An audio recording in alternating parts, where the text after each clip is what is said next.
गुजारी गई मेराज, यानी बुलंदियां, ऊंचाई, पीक, आप कुछ भी समझ लें, जहां आप जाने का तसव्वुर भी नहीं कर सकते।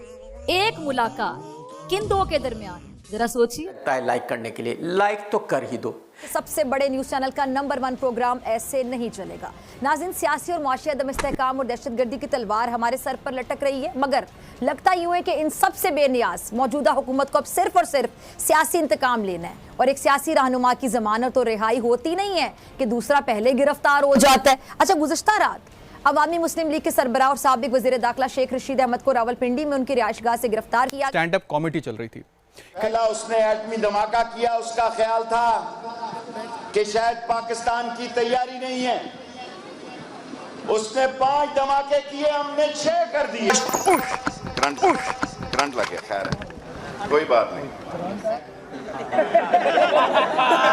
ये मोदी इस जलसे को नाकाम नहीं कर सकता। तलवे से लेकर बाल तक हिल गए। पैगाम दे दिया है, हमने चूड़ियां नहीं पहनी हुई। हमारे लिए पाकिस्तान जिंदगी है, पाकिस्तान मौत है। अगर किसी ने पाकिस्तान की तरफ मैली आंख से देखा तो वो आंखें निकाल दी जाएंगी, और ना फिर घास उगेगी, ना चिड़ियां चहकेंगी, ना मंदिरों में घंटियां बजेंगी। हो जाती, मतलब इनको सब पता है। लुक्के साले।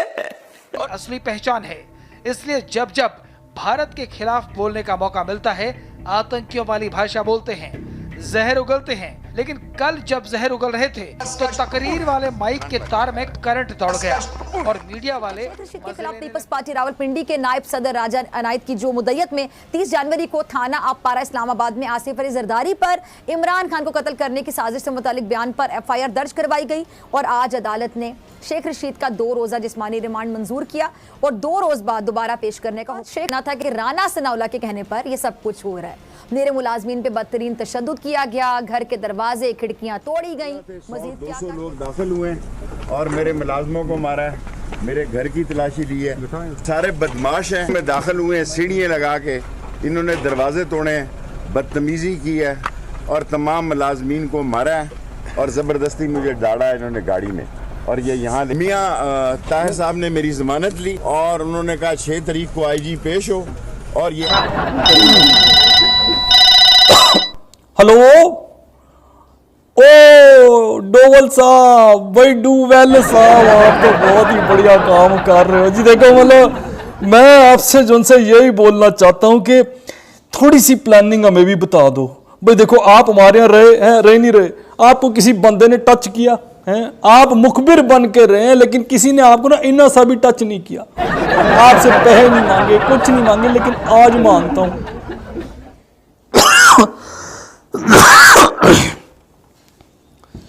नहीं, मैं माफी चाहता हूँ, तबीयतें खराब हो गई ना। अब आदमी जब पूरा दिन रोएगा तो फिर अलग अलग जगह से खांसियां निकलती। फिलहाल तो मुंह से निकली थी जी। हाँ, तो मैं कह रहा था, आप ना मेरे को थोड़ा सा बता दो भाई, अब किस तरीके का आपका प्लान है। गूगल पे अगर डालो ना भिखारी, तो मेरी शक्ल आती है जी, दाढ़ी से, और तो पूरा अलग से।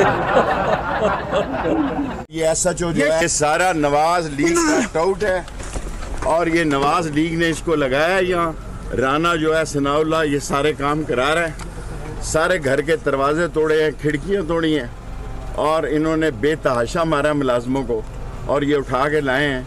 ये थाना जुल्म का निशान है। इंशाअल्लाह ताला हक की फतह होगी। 25-30 करोड़ मुसलमान हैं, हम एटमी जंग नहीं चाहते, लेकिन हिंदुस्तान ये याद रखे, हमारे पास पाव आधा पाव का भी बम है।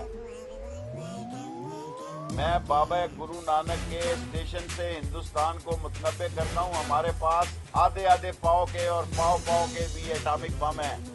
हमें पता है कि 1 इंच का इस्तेमाल करना है, आधे इंच का करना है, पौनी इंच का करना है, या 2 इंच। चाहे किसी के ऊपर झूठे केस बनाने हों, गरीब फैमिली का कोई फ्यूचर नहीं है पाकिस्तान में। ये आखिरी 3 महीने 4 महीने वो गुजार लें। हम ये चाहते हैं पाकिस्तान में आइन के मुताबिक इंतखाबात का इनाकाद हो, और इंतखाबात के अलावा पाकिस्तान में हल जमात से एफिलिएशन रखते हैं, अगर वो प्रोपेगेंडा करेंगे तो इस बारे में फिर बात तो होगी। आज ये बात क्यों कर रही है मरियम नवाज साहिबा? इसके साथ पूरी एफिलिएशन है, और कुछ चैनल्स अगर वो झूठ को, प्रोपेगेंडा को झूठ बोलने वाली मशीन के तौर पे वो सामने आएगा तो उसके बारे में फिर बात तो होगी।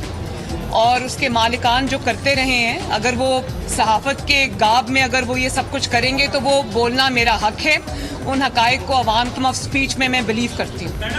और जो आपके प्रिंसिपल सहाफ़ी हैं जिनका काम सहाफत है, उनको कोई उंगली भी नहीं लगा सकता। अगर लगाए इसलिए की गई कि गुज़िश्ता रात बोल न्यूज के senior anchor person Imran Riaz Khan को मौजूदा दौरे हुकूमत गिरफ्तार किया गया और इसकी वजह भी यही शदीद तनकीद करते रहे। करप्शन, बदउनवानी के मुतादिद स्कैंडल्स इमरान रियाज खान ने एक्सपोज किए जो मरियम नवाज के सो कॉल्ड प्रिंसिपल सहाफी भी नहीं कर सके। अब अगर मरियम नवाज साहिबा नून लीग के तरफदार और जानिबदार सहाफियों को सहाफी समझें और बाकियों के हवाले से इस तरह की राय रखें तो ये उनकी जानिब से की जाने वाली एक खुली नाइंसाफी है। देखिए, सुनिए। आप आ जाए नहीं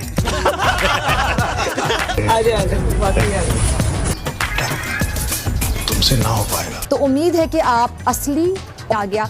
बज़ाहिर नजर आने वाली नून लीग की देरीना खातून जो कारकुन है, उन्होंने जो कैमरे पर आकर सीनियर क़यादत के साथ खड़े होकर ऐसा एहतजाज रिकॉर्ड करवाया कि मरियम आप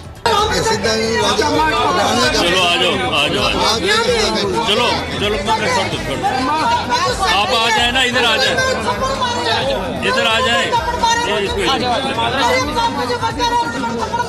इधर आ जाए, इधर आ जाए, इधर आ जाए। ऐसा नहीं होता, हम इन्हें मिलने के लिए आए थे, लेकिन उसकी यही वजह है। चलो अब बयान चल गया। नहीं, पीटीआई में वर्करों की इज्जत है, मुस्लिम लीग में वर्करों की कोई इज्जत नहीं है। पीटीआई में वर्करों की इज्जत है, मुस्लिम लीग में वर्करों की कोई इज्जत नहीं है। मेरे ऊपर हर्जाना करें आप।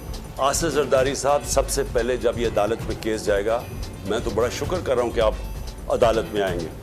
सबसे पहले वो आपसे पूछेंगे क्या आपकी कोई रेपुटेशन है जो खराब हुई है, उसको नुकसान पहुंच सकता है। और मैं बड़ा शुक्र कर रहा हूं कि इस आदमी को मेरे साथ अदालत में खड़ा करो। मैं इसकी पूरी किताब होगी, इतनी बड़ी किताब होगी बताने के लिए कि इसके पास रेपुटेशन ही नहीं है डिफेंड करने के लिए।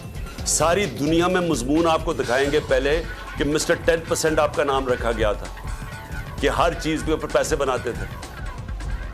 जो भी 90 डेज से आगे लेके जाएगा उसके ऊपर आर्टिकल 6 लगेगा। प्लान कर रहे हैं कि जी किसी तरह उसकी आड़ लेके दहशतगर्दी की इलेक्शन आगे करेंगे। और इनकी पूरी कोशिश ये है कि किसी ना किसी तरह ये तब इलेक्शन करवाएं जब ये समझे कि तहरीक इंसाफ